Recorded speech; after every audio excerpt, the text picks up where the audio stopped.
Good morning. আজি যিহেতু দেওবাৰ, আমাৰ ঘৰৰ ওচৰতে এখন দেওবৰীয়া বজাৰ হয় আৰু মই ওলাইছোঁ বজাৰলৈ যাবলৈ।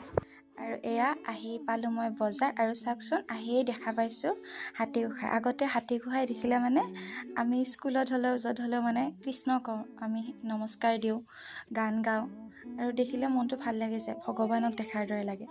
আৰু এনেকৈ এয়া বজাৰৰ পৰিৱেশ। বজাৰত আহিলে বহুত চিনাকি মানুহ লগ পোৱা যায়, আৰু বজাৰখন মোৰ ঘৰৰ ওচৰতে হোৱাৰ কাৰণে প্ৰায় ময়ে আহোঁ। আৰু বজাৰৰ পৰা গৈ এয়া দেখিছোঁ ভণ্টিয়ে চাফা কৰি আছে ফুলৰ টাব। ফুলবিলাক নষ্ট হৈ গৈছে একদম, অ'ৰ পৰা ত'ত ঘৰৰ কাম চলি থকাৰ কাৰণে চেঞ্জ কৰি থকা হৈছে, গতিকে বেছিবিলাক ফুল মৰিও গৈছে।